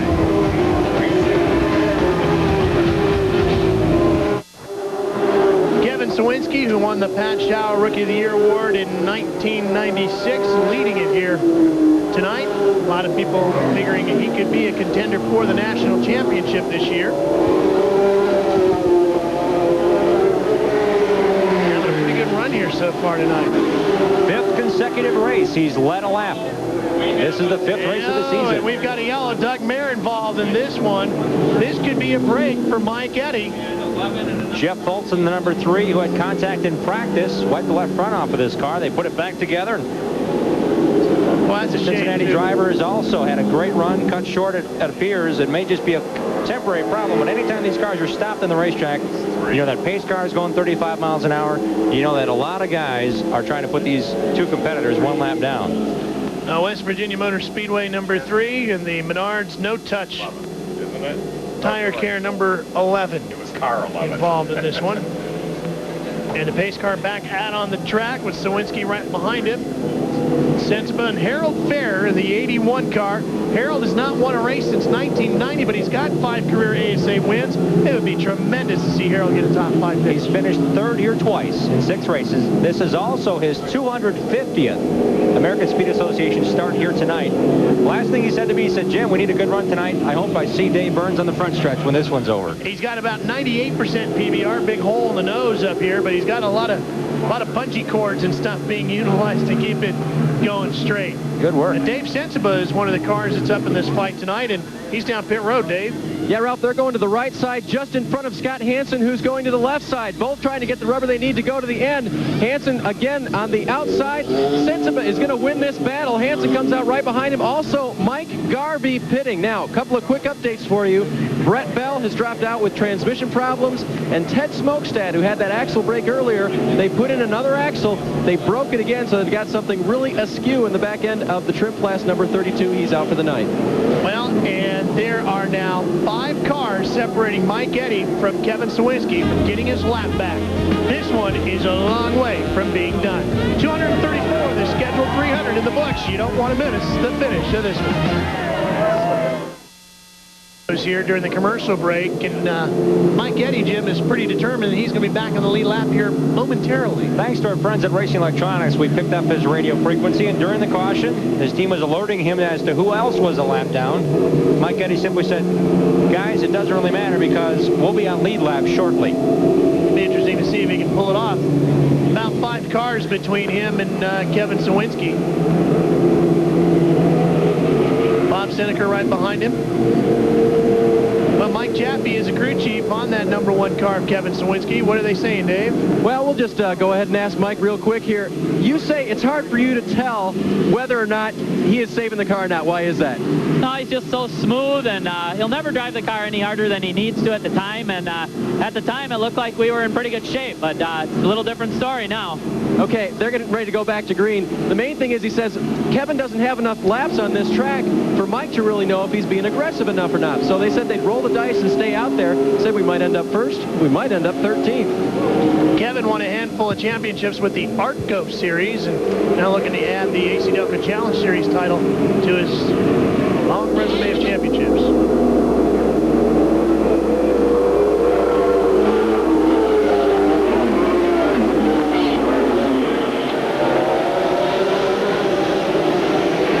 Jumps into those V6 motors, and we're back racing. 9-to-1 V6 engines are the power of choice for the ASA Series, and here comes Eddy. He's inside of Harold Fair. He's just got 2 cars now separating him and Sawinski. One of them is Carlson.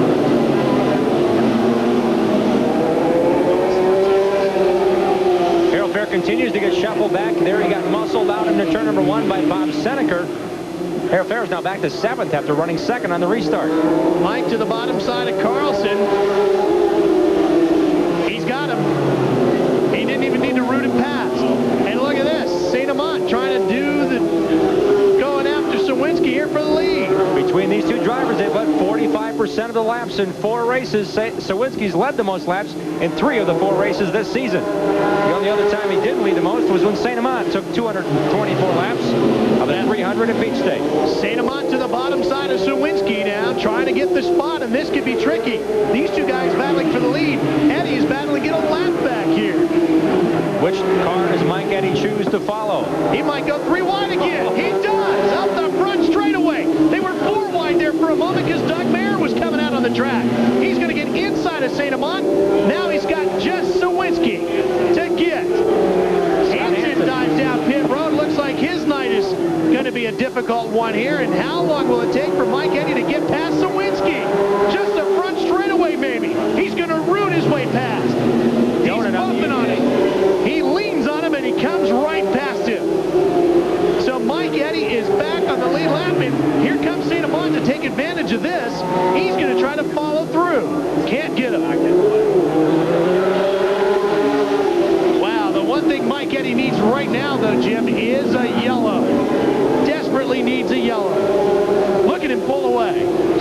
Carlson now just going a lap down, had a right side tire go down. The crew made a great stop, but again, under green, he lost a lap.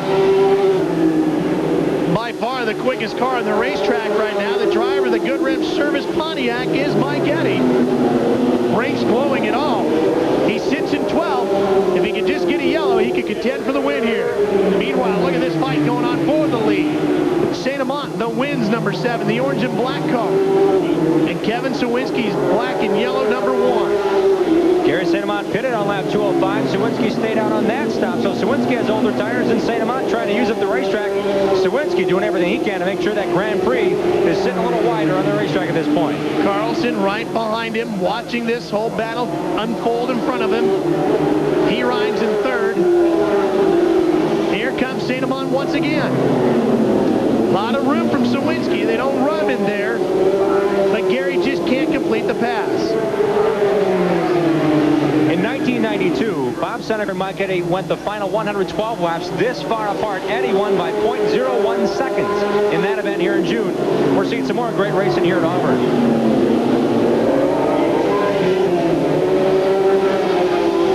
Well, he leans on him a little bit there.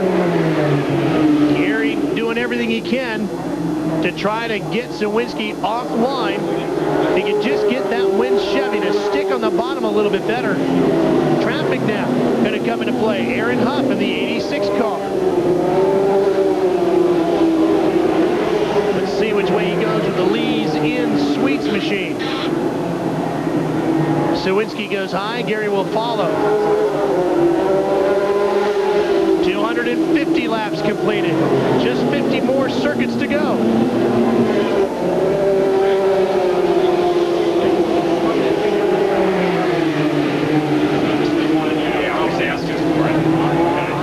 Sawinski out front, then it's St.Amant, then Carlson. Seneca rides in 4th. Mike Miller is 5th.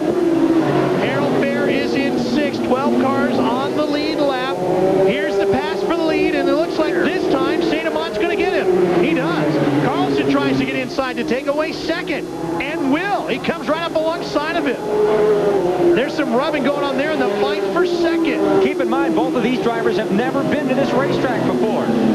Carlson trying to get him. I thought he was going to complete the pass. He is right alongside of him. Carlson, the rookie leader in the 87, behind St.Amant here. Look at that fight for 2nd place. Boy, is this a good one. Carlson can get right up alongside of him, Jim. They're exchanging donuts, but he cannot complete the pass. Again, the first time these drivers saw this racetrack was when they pulled in last evening. Right up along the door. Carlson tries to root his way by. Now he's got it. 2nd place goes to Steve Carlson. Sawinski, the points leader, drops back to 3rd. These drivers are also fighting for some Pontiac money. The top 5 drivers that are running Pontiacs in 1997. Every 5 events, Pontiac Motor Division is putting up some serious cash. $80,000 worth of series. Every quarter, every 5 races in this 20-race series, Pontiac puts up $7,500 to the highest, based on current points, the highest running Pontiac. Second highest gets $5,000. The third highest Pontiac after 5 events in the car runner points gets $3,500, $2,500, and $1,500 to 4th and 5th. So Carlson trying to get back into the thick of things in the car runner points as well as position. Did you see the smoke coming out of Joey Knotts, number 48, who has gotten his lead back? Really worked hard to get up there, but couldn't tell if that was something leaking out of the back of the car or just hard on the brakes. Occasionally this evening we've seen a lot of smoke trail from the left front of these cars. I asked Mike Eddy about it in practice. He said these guys are just jumping on the brakes big time. That's where you see the smoke from. Let's check in with Dave Burns and more on the 84 car. Or the 52 car. I'm sorry, Dave. Yeah, Ralph. Scott Hansen did come into the pits. He lost 1 lap while they changed a flat right front tire. That's what put Hansen back. Meanwhile, in the Jeff Bulls pit, remember he's running the Doc's number 3 car. They had the right front end really get dinged up there. They broke an upper A-arm on that car. Jeff is out for the night, but he said, man, this was good racing, and I had a great time. Hansen down 1 lap. Seneca running in the 13th position. Seneca in 5th position, and Mike Miller just behind him, I believe, is in 6th. AFC 1000 Pontiac has been in the hunt all evening long. see Aaron Huff in the lower corner coming out of the pits. He's a number of laps down. I believe Brett Loney now would be running in 7th position as well, yes. And Rick Beebe is in 8th. Sensiba is in 9th. Garvey is 10th. Brandon Sperling continuing to have a good run in 11th position in the 51 car.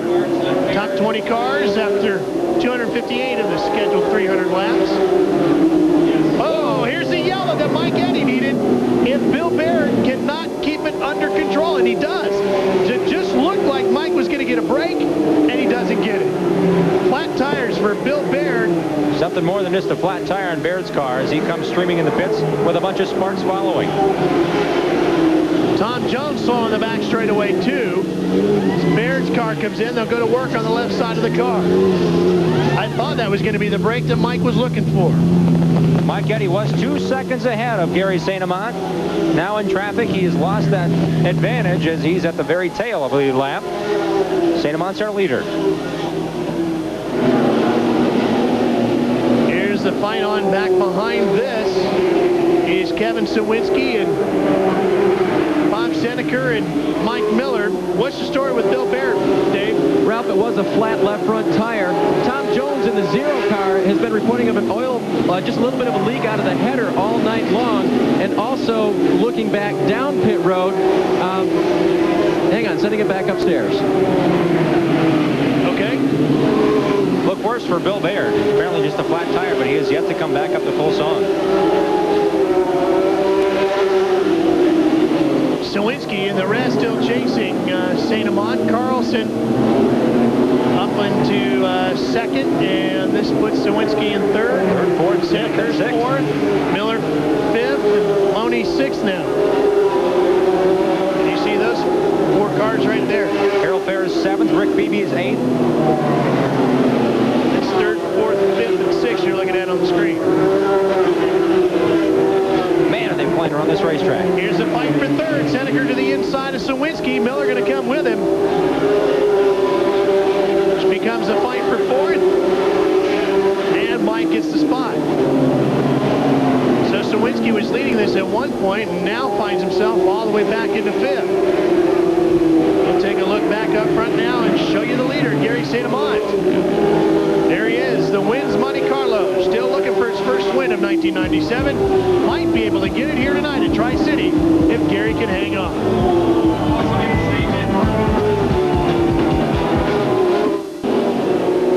Gary St.Amant is 4 seconds behind Mike Eddy right now on the racetrack. Of course, Mike is at the tail end of the lead lap.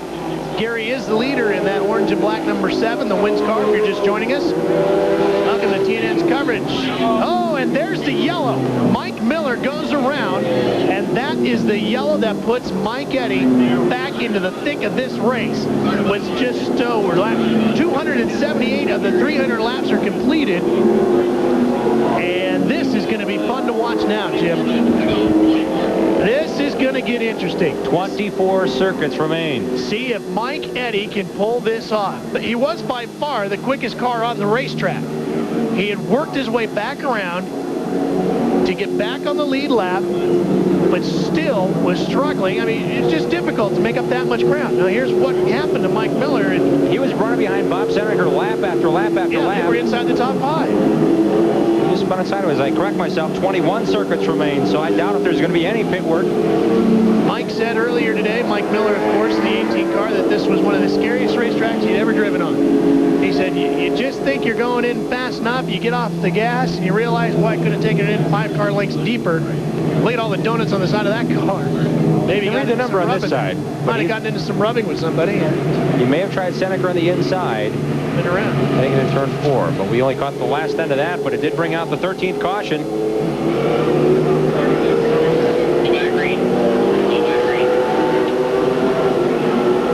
Look at these donuts here, Ralph. That's the black marks of other cars' tires as they got extremely close racing here at ASA. You can't get any closer than that. Matching the 3 zeros in the AFC 1000, we see more than just 3 donuts on the right side of that number 18 Pontiac. 21 cars separate Gary St.Amant and Mike Eddy at this point as we go back to green. Gary on a jackrabbit restart comes off at turn 4 and 5 on the gas pedal here at Tri-City. Smart move, Gary. Really good start for Gary St.Amant. Huge jump. Brandon Sperling in the 51.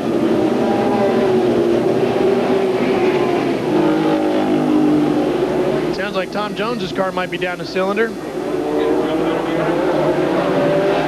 Gary got a huge jump. That has really helped him with just 18 to go. Remember, we heard St.Amant saying that he thought he had trouble with the steering, too.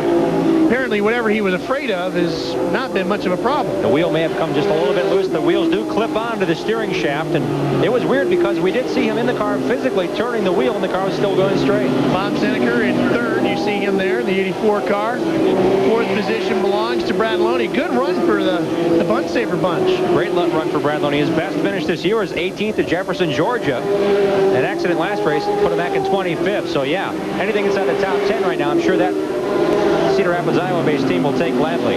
You'll get to see Brad racing in front of his hometown crowd on Motor Madness a little later in the summer. We're going to be going up to Hawkeye Downs, one of only 2 paved racetracks in the entire state of Iowa, and they are as fanatical about ASA racing in Iowa and their boy Brad Loney as the gang here in Michigan is about Bob Seneker and Mike Eddy and Harold Fair and the rest. So it should be a lot of fun at the half mile at Hawkeye Downs. Here at Tri-City Speedway in Auburn, Michigan, as he tries to battle Bob Seneker for position. His best finish in 2 starts has been a 13th in the American Speed Association races run here at Auburn. We don't want to miss the finish of this one, so we'll take care of some business right now, and we'll be right back to close out this race here at Tri-City.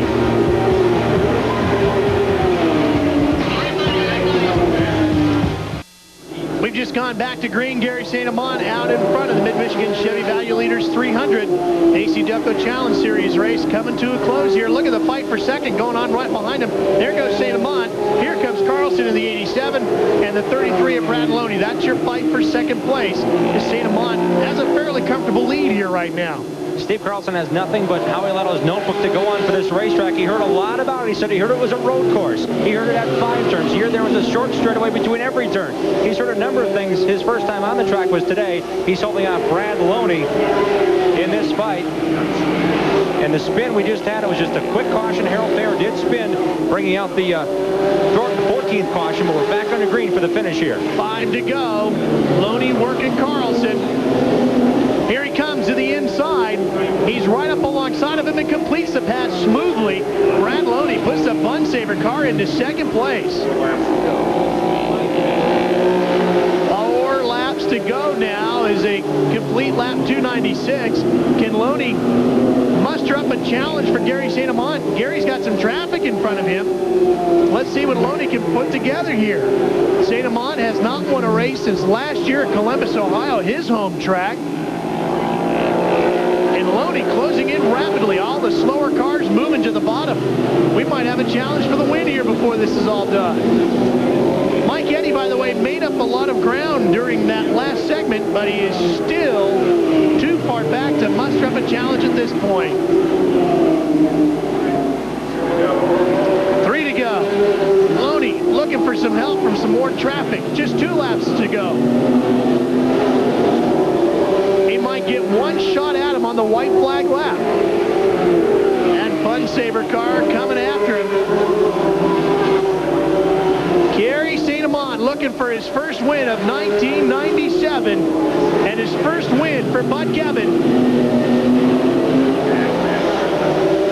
The win, Chevy number 7 out front just a couple of turns ago. Loney trying to close in, but the Mid-Michigan Chevy Value Leaders 300 goes to Gary St.Amant. That away, hot dog. Gary. Congratulations, buddy. All right. The crew all talking to their driver, Gary St.Amant. Behind the wheel of the wins, number 7. The Chevy Monte Carlo getting the victory here tonight at Tri-City Speedway. We'll have a chance to talk to this young driver when we come back. Hell of a job. To Tri-City. Sure was a good job, Gary. Way to go. The first win for the Chevy Monte Carlo in the 1997 AC Ducko Challenge Series goes to that driver right there. Think he's a little happy? Yeah! Let's go down to Dave Burns. Yeah, you guys don't want to talk to this guy, do you? Gary, what a fantastic run there. And for Bud Gebbin, the new car owner, the whole new deal. You had a second earlier this year, and you dominated. What did it feel like out there tonight? Well, you know, I mean, it was Mike Eddy's race to lose, and got into a lap car there, so another car. And feels for Mike, but I'll tell you what, these guys gave me a hell of a car tonight here. Wins, you know, Bev and Mark back in California, and the West Michigan people, we are coming home there, West Michigan Chevy, tomorrow to Berlin, so. What do you think, 2 in a row on a back-to-back weekend? Is that possible? And will you have the same car or a different one? You know, that's a good question. You know, I'll tell you what, I let the pit crew make a lot of the decisions, most of the decisions tonight. So they're going to decide which car we're going to run tomorrow night. So you have the other one, but you have the option to use this one just because it ran so well, do you think? Well, this is the car we've ran all year. We've tested the new car, and we have 2 good race cars, but you know, why fix it if it don't broke? And the other thing I got to say is Goodyear have brought an excellent tire here. There was just enough to get me to the end. K-Tech, excellent horsepower. What more can I say? All right, well, Gary St.Amant will go for 2 in a row tomorrow night in Grand Rapids, Michigan. Could he do it back-to-back? We'll find out. Well, the West Michigan Chevy Dealers that he was talking about, some of the sponsors along with Lane Automotive, and of course, Wynn's the big sponsor on Bud Gebbin's car. Gary St.Amant, the winner here. There's your second place guy, Brad Loney. We'll be coming back here for a little bit more from Tri-City Speedway, but for right now, we're going to send it back. Looking at the victory circle area here at Tri-City Speedway, where Gary St.Amant has picked up a win underneath the Musco lights. We got to thank the folks at Musco for lighting up this half-mile for us. There's a good look at some of the lights we have here. Boy, they do a tremendous job, that group out of Iowa. Gary St.Amant picking up the first win for himself here in 1997 and the first ever ASA victory for car owner Bud Gebbin. As you take a look at the results from here, there's some interesting tidbits, especially when we get into the points on this one. Gary led 3 times for 93 laps, including the last 48. In 5th is Kevin Sawinski. He'll take a 48-point lead into tomorrow night's running at Berlin Raceway. Dave Sensiba is 2nd. Gary St.Amant is now 3rd in points ahead of Scott Hansen unofficially as we look at the rest of the rundown. Of course, TNN is the leader in live AC Delco Challenge Series coverage. 15 events coming to you live this year on the Nashville Network. We will be bringing the ASA back to you once again on Motor Madness July 4th. That Friday night, we will be at Kaukauna, Wisconsin, a great racetrack over there. And then we'll have 2 shows for you, once in July and once in September from Cedar Rapids, Iowa. So make sure you tune back into Motor Madness for that coverage. There's Gary St.Amant down in victory lane. Lisa Dickinson, Miss Wins to the far right. Now, the Wins Winning Move is an award that is handed out to a driver who we think, voted on by us and the broadcasting team, that really put on some pretty good moves out there.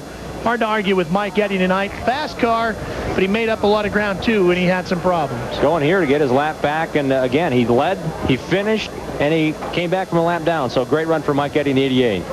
That was him fighting early on, and then you also see here where he gets his lap back from Kevin Sawinski. Under green flag conditions, Mike was still quick enough to complete the pass. So the premier sanctioning body for short track stock car racing in the country, the AC Delco Challenge Series, putting on a pretty good show here tonight. Their first ever appearance on Motor Madness.